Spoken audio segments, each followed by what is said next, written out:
Pakiramdam ni Danica after 2 weeks. Nag-backfire sa kanya ang mga plano niya. Mabubuntis siya. Dahil ng gabing iyon ay may naganap muli sa kanila.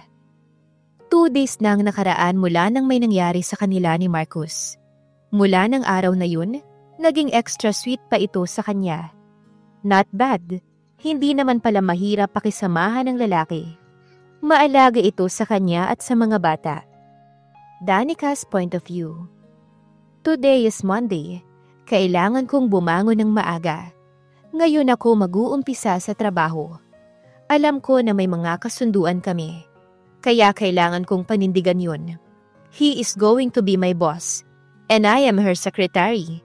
At least now, may mapupuntahan na ang pagsasakripisyo ko. Hindi na mawawala ng trabaho ang mga tauhan nila dad. Pati ang mansyon ay mananatili sa akin. At hindi pa mawala ng tatay ang mga anak ko. Tama lang ang desisyon ko. Bumaba na si Danica para tulungang magluto ang mga katulong. Ayaw niyang maging pabigat dito sa mansyon ng binata. Manang, ano pong lulutuin niyo? Pwede po ba ako nang magluto? Naku Ma'am Danica, bili ni Sir na huwag kang papayagan na magkikilos dito sa mansyon. Pero Manang, hindi naman po mabigat ang pagluluto eh. Sige na, please. Nagpapungay pa siya ng mga mata sa mga ito. Kaya wala nang nagawa ang mga kasambahay, kundi payagan siya. Pero ina-assist siya ng mga ito, kaya mabilis lang siyang natapos sa pagluluto niya. Maya-maya pa'y nakakarinig na sila ng mga yabag papunta sa kusina. Manang, nakita niyo po ba ang asawa ko? Nagdilim ang mukha ni Marcus nang bumungad sa kusina. Asawa daw? Hindi pa nga sila kasal. Oo nga't may nangyari na sa kanila nung isang araw, pero hindi pa rin sila matatawag na mag-asawa. Tapos heto, asawa na agad ang tawag sa kanya? Seriously, Marcus? Aniya sa kanyang sarili. Agad lumambot ang mukha ng binata nang nakita siyang nakasuot ng apron at abala sa paghahain ng almusal. Wife, bagay sa iyong nakaganyan na. Asawang-asawang dating. Parang ayaw ko na tuloy na papasukin ka sa trabaho. Dito ka na lang kaya para sa mga bata. Pero maya-maya ay nagbago na naman ang hitsura nito. Ang bilis magpalit ng mood. Manang, hindi ba sabi ko huwag niyong pagurin ng asawa ko? Bakit niyo siya pinatulong? Sermon ng binata. She pouted her lips. Bakit ba? Gusto kong tumulong eh. Besides, ngayon ako magsisimula bilang sekretary mo, Mr. Marcos Sebastian. He chuckled. Ngayon niya lang nakita ang asawa sa ganitong ayos. Nakaponi at maluwang na t-shirt. Lalo siyang nauhulog dito. Ang cute nito kapag nagpapout ng lips. Okay, fine. Let's eat first. Marami kang trabaho ngayon dahil 1 buwan akong walang sekretary. Manang, pakitawag naman sila mom at ang mga bata para makapag-almusal na kami ng sabay-sabay. Umupo na ito sa kasya hinila at pinaglagay ng pagkain sa plato. Good morning, sir. Sabay-sabay na bumati ang mga empleyado sa kanya pagkarating ni Marcos dito sa kanyang opisina. Magaan ang kanyang pakiramdam dahil kasama niya si Danica. Bagay rito ang suot. Ang ganda talaga ni Danica. Bagay sa kanya. Napapangisi pa si Marcos ng sulyapan ng dalaga. Pagkapasok nila sa kumpanya ni Marcos, medyo naasiwa si Danica sa klase ng tingin ng mga empleyado sa kanya. Pero wala naman siyang pakialam sa mga ito. Kailangan niyang panatilihin ang poise niya sa harapan ng mga ito. Kailangan niya ng trabaho. Wika niya sa kanyang sarili. Gusto kong ipakilala sa inyo ang bago kong sekretarya, Miss Danica Bautista. And she's going to be my wife. So from now on, pinagbabawalan ko ang kahit na sino na lalaki rito na lumapit at kumausap sa kanya kung hindi tungkol sa trabaho. Automatic na laglag na naman ang panga ni Danica. Ano na naman bang pumasok sa isip ng binatang to? Ganito na lang kung magsalita. Parang masyadong possessive. At ayoko rin na pinagchichismisan niyo siya. Ang mahuli ko na sumuway sa utos ko, ipatatanggal ko kaagad sa kumpanyang to. Nagkakaintindihan ba tayo? Seryoso na saad ni Marcos. Yes, sir. Sabay-sabay na wika ng mga empleyado bago nagsibalikan sa kanilang trabaho na parang walang nangyayari. What's wrong with you, boss? Masyado mo naman yata akong pinangunahan. Magpapakasal naman ako sa iyo pero wag mong masyadong diktahan ng kung anumang mga desisyon ko. At nasa office tayo, Marcos. Ayoko ng special treatment. Dito sa office, walang asa-asawa dahil hindi pa naman tayo kasal. I need to work kasi ito yung pinagkasunduan natin. Paliwanag ni Danica. Ikaw na nga ang iniisip ko, tapos ngayon ganyan ka pa sa akin. Kaya ako kinausap ang mga empleyado natin para naman hindi ka nila pag-initan. Pero parang wala lang yun sa'yo Galit nitong bigkas habang masama ang tinging ipinukol nito sa kanya. Maghapon siyang nag-aayos ng mga papeles. Ang dami-dami pang kailangan niyang tapusin. Isa pang lalaking yun. Paano ko matatapos ang lahat ng to? Kung maya't maya'y pinapapunta niya ako sa office niya. Magtimpla ng kape, dalhan siya ng snacks. Hello, sekretary kaya ako, hindi niya PA. Ang gusto ko lang naman ay maayos kong magampanan ng trabaho ko. Pero bakit galit na naman siya? Unang araw ko pa lang, gano'n na ang trato niya sa akin. Grabe, pinapahirapan niya ba ako? Bahala siya sa buhay niya.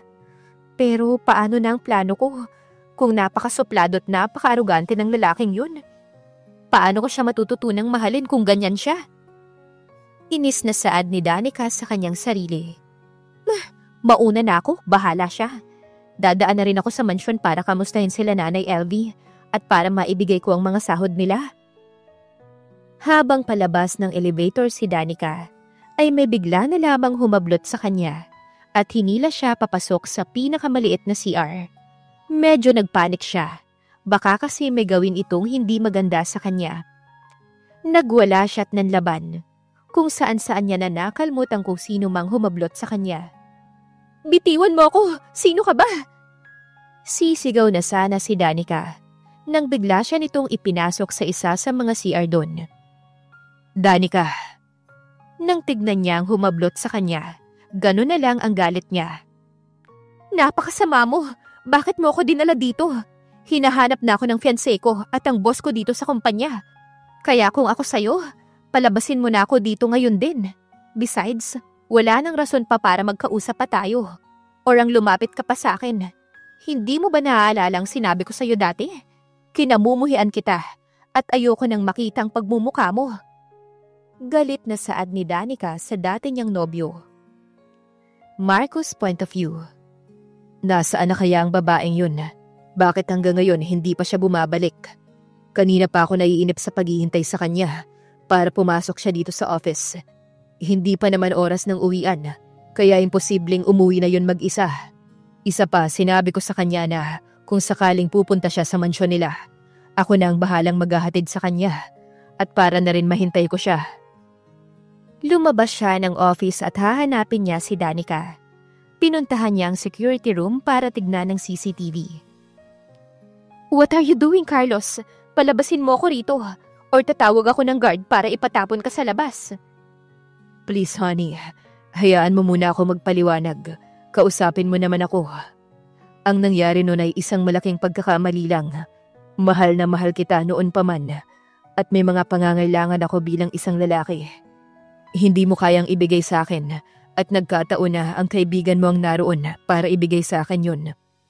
Pero sana kung hindi ka umalis ka agad, ikaw pa rin naman ang pipiliin ko. Hanggang ngayon, mahal na mahal pa rin kita, Danica. Magsabi ka lang na mahal mo pa rin ako. At mangangako ko sa'yo na iiwan ko si Nancy. Pero nagtataka lang ako, Danica. Sabihin mo nga sa akin, nung tayo pa ba, pinagtaksilan mo na ba ako? Paano ka nagkaroon ng anak? Sagutin mo ko, niloloko mo ba ako nung panahong naging tayo? Hindi niya ito pinatapos sa kanyang mga tanong at nasampal niya ang lalaki. Ang kapal ng mukha mo para baliktarin ako At kung totoo mang niloloko kita nun, sana ginawa ko para quits na tayo. Para sabihin ko sa'yo, minahal kita, pero niloko mo lang ako. Sinayang mo lahat ng tiwala na binigay ko sa'yo. Hindi mo ba alam na nung nahuli ko kayo, naglasing ako? At yun, naibigay ko ang iniingatan ko sa lalaking nakita ko sa resto bar. A total stranger. Kakakilala ko pa lang sa kanya nung time na yun. at agad-agad na sumama ako sa kanya. So, you'll see, hindi ka kawalan sa akin. Ang bilis kitang napalitan. Kaya wag mo na akong guluhin pa at ang fiancé ko. Bubuo kami ng pamilya. Saka 'di ba, ikakasal ka na rin naman sa babaeng yun? Kayo nang manluloko kong kaibigan. So bakit nanggugulo ka pa? Kung hindi ka masaya sa kanya, wala na akong pakialam doon. Lalabas na ako at baka hinahanap na ako ng fiancé ko. Baka nag-aalala na yun sa akin at hindi magandang tignan na magkasama tayong narito sa loob ng CR ng mga lalaki. Sana huli na natin tong pag-uusap, Carlos. Ayoko nang pagmulan pa to ng gulo namin ng boyfriend ko. Pero lingid sa kanyang kaalaman, nakita siyang lumabas ni Marcus galing sa CR na kuha sa CCTV. Nakakuyom ang mga kamao ni Marcus habang tiim ang bagang. So pinagtaksilan siya ng dating kasintahan, kasama pa nito ang ex-boyfriend sa loob ng CR.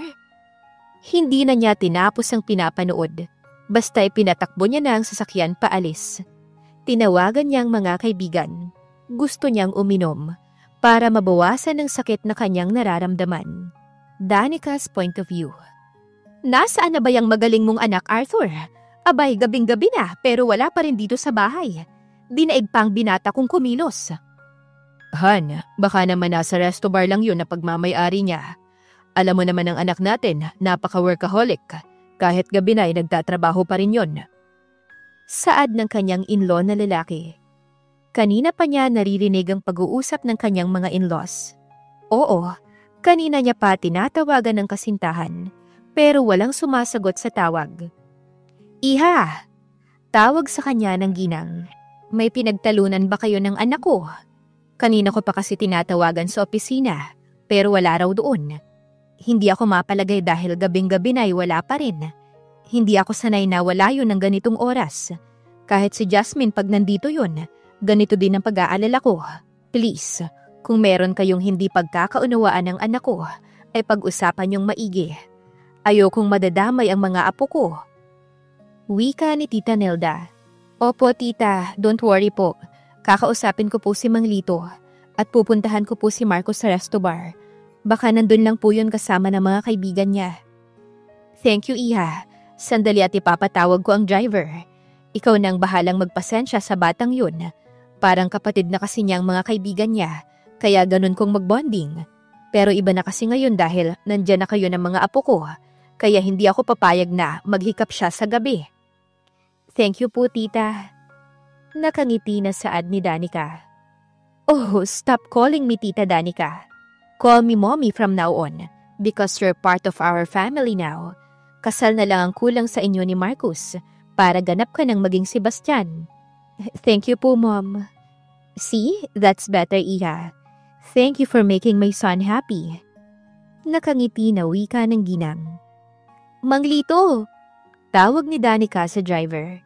Papunta na sila sa resto bar na pagmamay-ari ni Marcus. Hintayin niyo lang po ako sa labas ng resto bar. Ako na lang po ang papasok. Maedad na po kayo at alam kong hindi na maganda sa inyo ang mauusok na lugar. Si Bon at Nico na lang isasama ko. Sabay tingin sa dalawang bodyguard na nasa likuran niya. Bilin kasi sa kanya ng mga biyanan na samahan siya. Dahil baka maraming mambastos sa kanya sa loob. Ma'am Danica, dito na po tayo. Hintayin ko na lang po kayo gaya ng sinabi nyo. Sige Mang Lito. Bumaba na siya at pumasok na sa resto bar. Kasunod ang dalawang bodyguards. Naalala niya ang lugar na to dahil dito niya unang nakita si Marcus. Dito nabuo ang kambal. Dumiretso na siyang umakyat sa taas. Kilala naman siya ng mga bouncer doon dahil minsan na siyang pinakilala nito sa mga tauhan. Kinabahan si Danica. Iba ang kabog ng kanyang puso habang papalapit sa inuukupan na suit ni Marcus. Dahan-dahan niya sana itong kakatukin nang makita niya itong bukas. Pumasok na siya at buong puwersang binuksan ito. Natutop siya sa kanyang bibig nang ibang sumalubong sa kanya. Ang kanyang magaling na asawa ay may kahalikang babae sa ibabaw ng kama. Halos parehong walang kasuotan ng mga ito. Napasinghap si Danica at hindi agad makakilos. Isang hikbi ang lumabas sa kanyang labi. Bigla ay nakadama siya ng sakit sa kanyang puso. Kung kailan niya ito minahal, Saka pa siya nito lolokohin. Ang mas masakit ay sa babaeng ito pa na minsan na rin siyang inagawan. Lumikha siya ng ingay na bumuwal sa kanyang pagkakatayo. Medyo nagdilim ang kanyang paningin at naghanap siya ng makakapitan. Buti na lang at inalalayan siya ng 2 guards na kasama. Lumingon sa kanya si Nancy at Marcus at tila nanlaki ang mata ni Marcus nang makita siya. My God! Rinig niya na saad ni Marcus nang mahagip siya nito ng tingin. Tumilapo ng babaeng kasama nito nang bigla itong itulak ng binata. Pero hindi na hinintay pa ni Danica na makalapit sa kanya si Marcus. Dali-dali na siyang tumakbo palabas ng kwarto. Basang-basa ng luha at medyo hilong-hilo na siya sa hagdan. Inaalalayan siya ng bodyguard dahil pati mga tuhod niya ay nanginginig na. Pagdating nila sa labas, ay hindi na siya sumabay sa driver pauwi sa mansyon. Umuwi siya sa sariling bahay dahil balak niya munang magpakalayo-layo. Hindi niya kayang tanggapin na ganun-ganun na lamang siya lolokohin ng lalaking minahal niya.